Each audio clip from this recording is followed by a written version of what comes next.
All right, so I finished the last two episodes of Daredevil Born Again, and it's episode 7 and 8, I believe, of Daredevil Born Again. Same shit to report usually when it comes to this show, and I know that I'm late getting to the review, but spoilers if you haven't seen it, as if anybody cares. Nobody's really watching this show. I mean, the viewership numbers have been really low lately, so that tells me that a lot of people were checked out. They weren't interested, and good on them. They're better for that. And the people who did watch, who are actually enjoying the show thoroughly, will say the same things that I always hear, which is it's better than the Netflix show.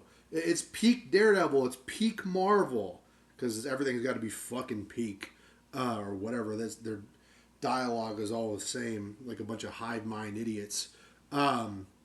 They're prisoners of the moment who are locked into this belief that it's good because I'm watching it currently. If I were ever so grateful to watch such dog shit, please just lobotomize me, okay?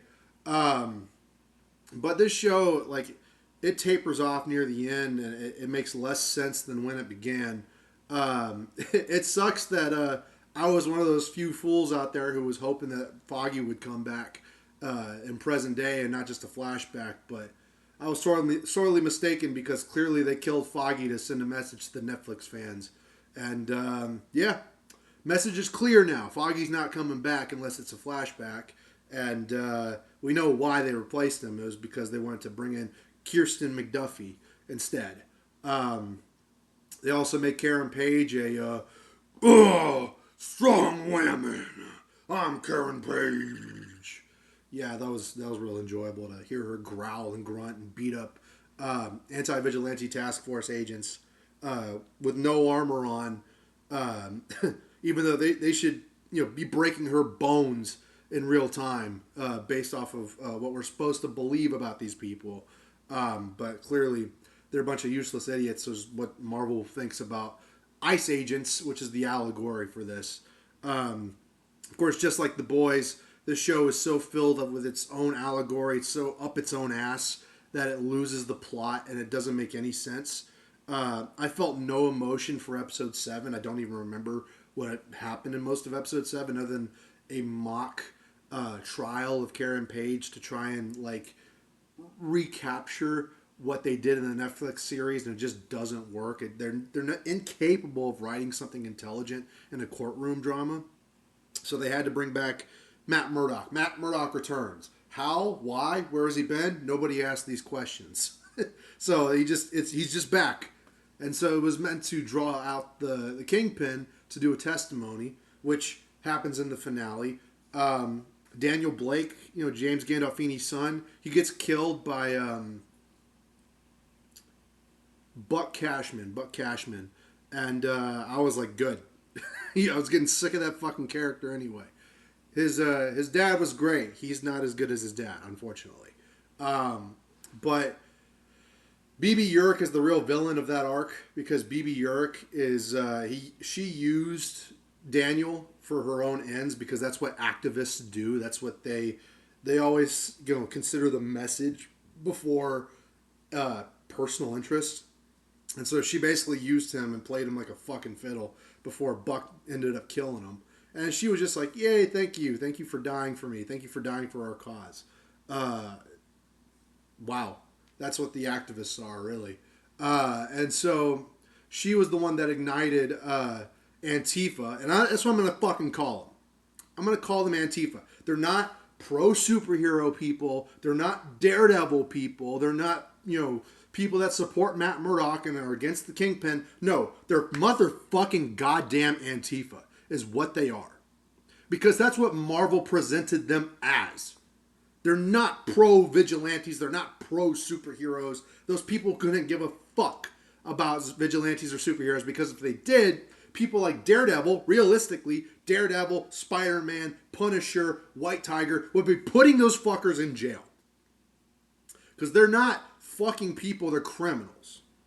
Okay? They're fucking criminals. They're against Kingpin because he's a Trump allegory.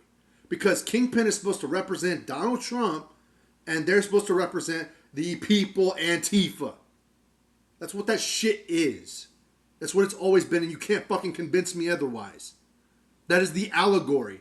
That is what they try to present it as. So whenever BB Urich riles up these people to try and go do a fake January 6th at the courtroom steps with a bunch of fake cops being like, oh, we protect the people while you just kidnap and round people up like you're Gestapo. And so the anti-vigilante task force ICE agents start having infighting. The end of the day, they just let those rioters in. They just let them in like it's January 6th. They all go to jail anyway. So good for them, I guess. The only, I guess, redeeming quality about these last two episodes is Bullseye, who's the most base character. I just wish they had put him in a costume that doesn't look like a GIMP costume. But, you know, that's just me. His comic book costume is better. I do like Daredevil's costume, though. It's one of the better parts of the show, but aesthetically, that means nothing. The story still sucks. And so Kingpin is kind of forced into a corner after Buck Cashman gets shot by Bullseye. They were trying to frame Bullseye to make it look like it was a setup. And then the whole courtroom gets locked down. The what's it called? The Antifa people the rioters start coming in.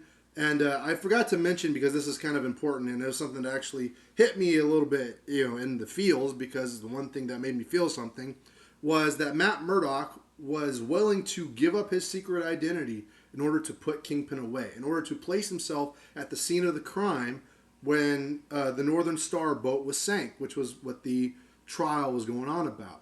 And of course, it's a kangaroo court.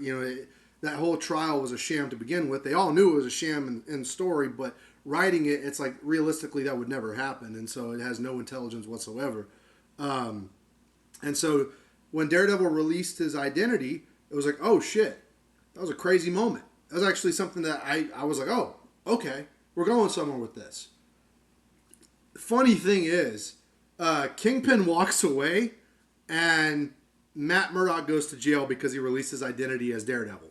The irony of that situation, and I was like, wow, that kind of makes it a little bit backwards, doesn't it? Like, am I the only one who thinks that's kind of that doesn't make any sense story wise?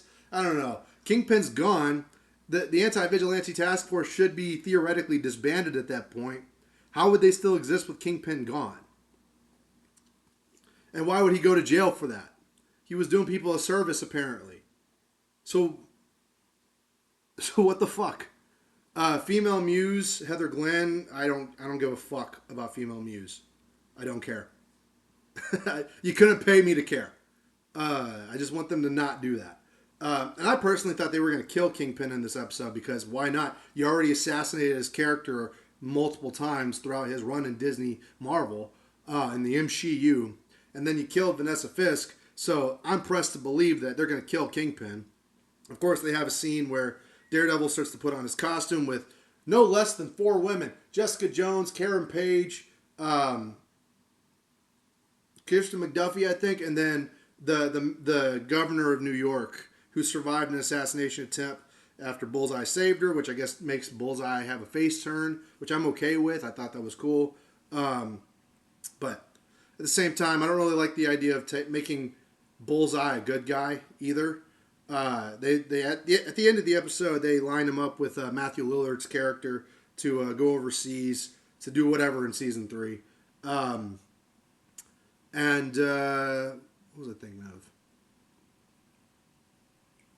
So Kingpin is forced out of his comfort zone. Buck's bleeding out, and we don't know if he dies or not. But he's forced out of his comfort zone. He gets a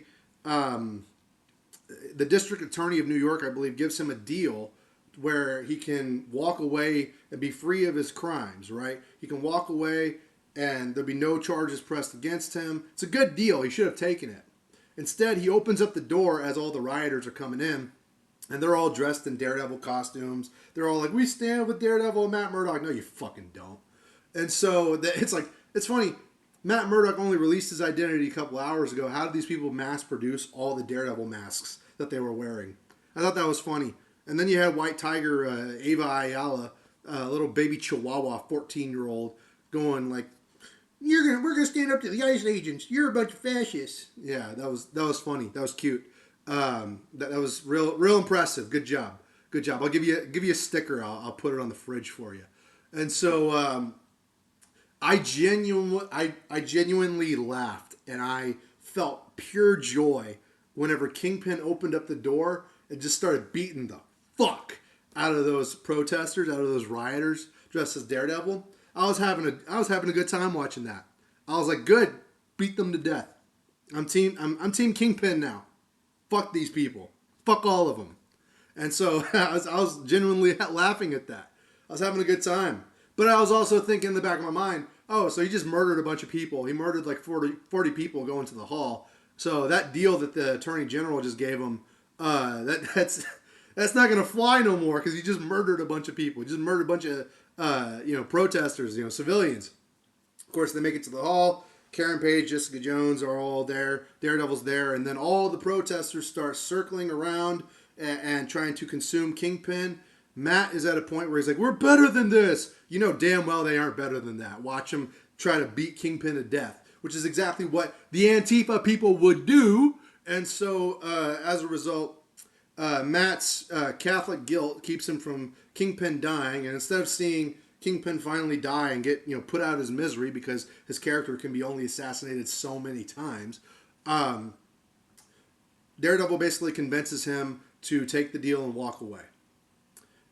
Which begs the question, if Kingpin's not going to face any sort of justice for the crimes that he committed, be it by the people, be it by Daredevil, be it by the system, then what the fuck was the fucking point of the whole show?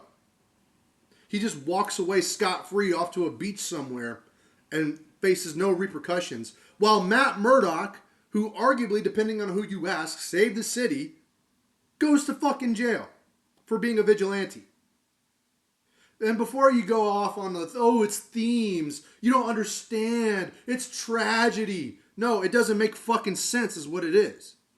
Because the whole thing was about bringing Kingpin to justice. He doesn't face justice, and Matt ends up going to jail for it. What the fuck?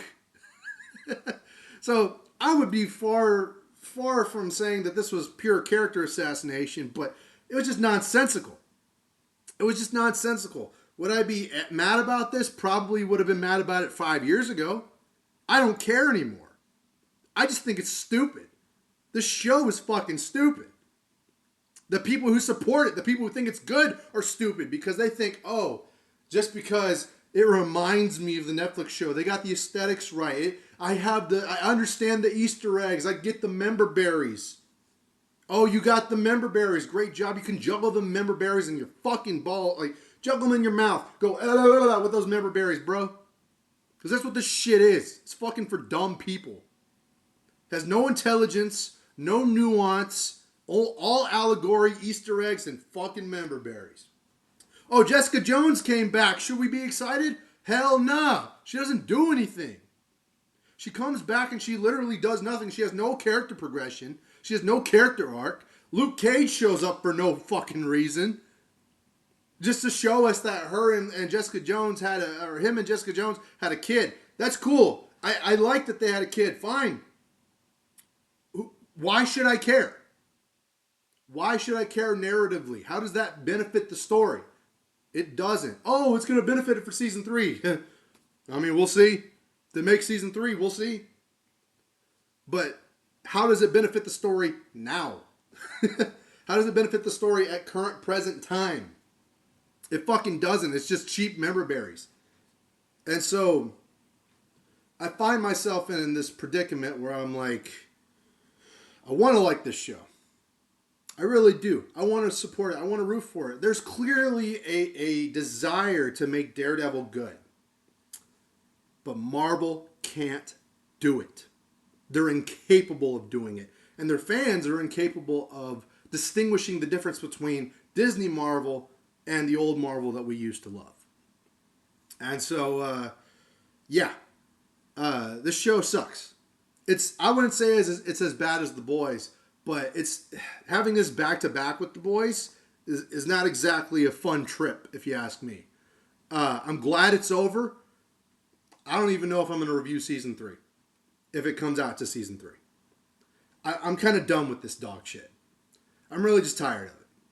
The assassination of characters. What makes it all worse is that these are the same actors from the Netflix show coming back, and we're supposed to believe that this is some sort of spiritual successor, spiritual sequel to the Netflix show, making it canon to the MCU. And I'm just like, you know what? You were better off not doing that. Because I still have in the memory of Kingpin getting shot in the face and crying in front of Echo twice, and Daredevil doing the walk of shame in She-Hulk. Those things still exist. Nobody's retconning those. So, yeah, that's my piece on it. I did not enjoy this show. I do not recommend it. I will recommend the Netflix series instead. But let me know what y'all think in the comments down below. And, yeah, fuck Disney Marvel.